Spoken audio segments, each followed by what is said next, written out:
কাঁচা কলা দিয়ে এত সুন্দর একটা রেসিপি হয় জানলে আপনারা অবাক হয়ে যাবেন। আসসালামু আলাইকুম, সবাই কেমন আছেন? আশা করছি সবাই ভালো আছেন। আলহামদুলিল্লাহ, আমরাও আল্লাহর অশেষ রহমতে ভালো আছি।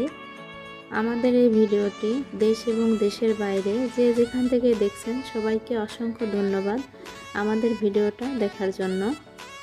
তো দেখতেই পারছেন এখানে কাঁচা কলা নিয়েছি আর নিয়েছি আমি ময়দা, সামান্য পরিমাণে ময়দা নিয়েছি, হলুদের গুঁড়া, ধনিয়া গুঁড়া, লবণ নিয়েছি আর 2টা কাঁচা কলা নিয়েছি। আর মরিচের গুঁড়া নিতে ভুলে গেছি, মরিচের গুঁড়া নিব পরে।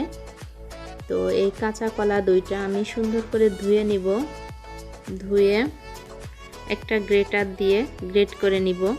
দেখতে থাকুন, আমার সাথেই থাকুন। রেসিপিটা শিখতে হলে দেখতে থাকুন। এই রেসিপিটা আপনি যখন বাসায় করবেন, বড় থেকে ছোট সবাই অনেক পছন্দ করবে। আর আমার এই রেসিপি ফলো করে বানাবেন, ইনশাল্লাহ অনেক ভালো হবে।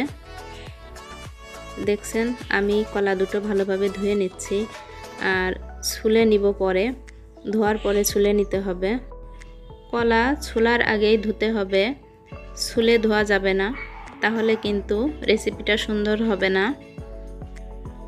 এই যে আমি একটা গ্রেটার দিয়ে গ্রেট করে নিচ্ছি। আর এটা একবার একদিক দিয়েই গ্রেট করতে হবে, ডবলভাবে গ্রেট করা যাবে না। তো এই যে দেখতে পাচ্ছেন গ্রেট করে নিয়েছি। 2টা কলাই অনেকখানি হয়েছে। এখানে আমি সব প্রকারের মশলাই নিয়েছি, প্রথমে একবার দেখিয়েছি। তো ময়দাটা আমি পুরা দিব না, অর্ধেকটা দিব। এত ময়দা দিলে পরে এমনিতেই কলা শুকনা।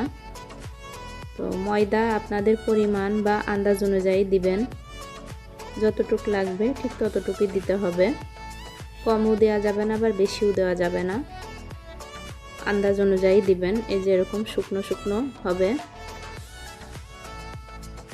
ভেজা হলে এটা ভেঙে যাবে। এখন চলে আসছি চুলায়। এই যে দেখুন আমি একটা শেপ দিয়ে নিয়েছি, পাতলা করে একটা শেপ দিয়েছি। তো আপনাদের ইচ্ছা মতো যে কোনো শেপই দিয়ে নিতে পারেন, যে কোনো শেপ দিলেই হবে। আর ডুবা তেলে ভাজতে হবে, আমি ডুবা তেলে দিয়ে দিয়েছি। এই যে উল্টিয়ে পাল্টিয়ে ভেজে নিতে হবে।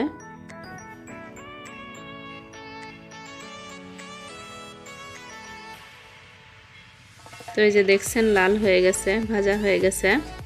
এখন আমি তুলে নিচ্ছি।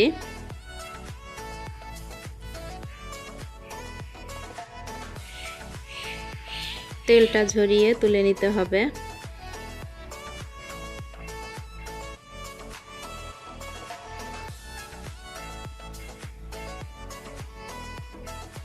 দেখুন কতটা লোভনীয় হয়েছে, খেতেও কিন্তু দারুণ মজা হবে। এভাবে করেই সবগুলো ঝুরি পাকোড়া আমি ভেজে নিব, কলার ঝুরি পাকোড়া। এই যে দেখুন সবগুলোই ভেজে নেওয়া হয়ে গেছে। দেখতে কিন্তু দারুণ লোভনীয় হয়েছে, খেতেও কিন্তু অসম্ভব মজা হয়েছিল। তা অবশ্যই আপনারা একবার হলেও ট্রাই করবেন, অনেক ভালো লাগবে ইনশাল্লাহ। তো মাহিমার মেহরিমা খাবে এখন। কতটা ক্রিস্পি হয়েছে না?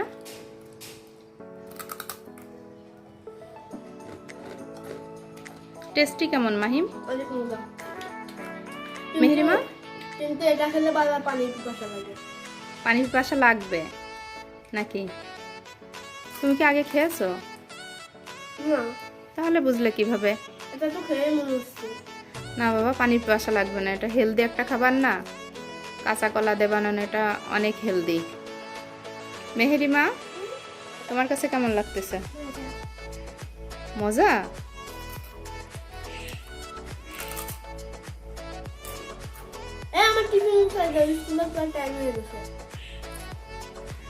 সবাই ভালো থাকবেন, আল্লাহ হাফেজ।